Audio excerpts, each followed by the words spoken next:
অমাবস্যা তিথিতে অশ্বত্থ গাছের অব্যর্থ টোটকা, অকল্পনীয় টোটকা, অভাবনীয় টোটকা যদি করে নিতে পারো, জীবনে বহুবিধ সমস্যার সমাধান মেলে, আয় উন্নতি বৃদ্ধি পায়, পিতৃদোষ খণ্ডিত হয়, পিতৃপুরুষের আত্মার শান্তিপ্রাপ্তি হয়, সাথেই জীবনে গ্রহ দোষ থেকে মুক্তি মেলে, যে কোনো রকম গ্রহ দোষ থেকে নিশ্চিতরূপে মুক্তি মিলবে, আয় উন্নতি বৃদ্ধি পাবে, জীবনের ভাগ্যের চাকা ঘুরতে শুরু করবে। কি করতে হবে?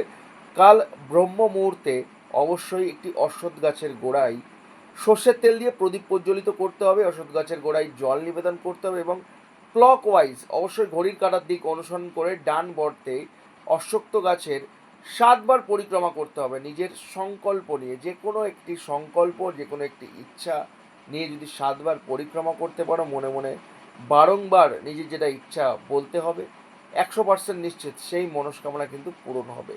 করেই দেখো, ভিডিওটাকে শেয়ার করবে এবং কমেন্ট সেকশনে যারা যারা হর হর মহাদেব লিখবে, ডেফিনেটলি তাদের মনস্কামনা কিন্তু পূরণ হবেই হবে।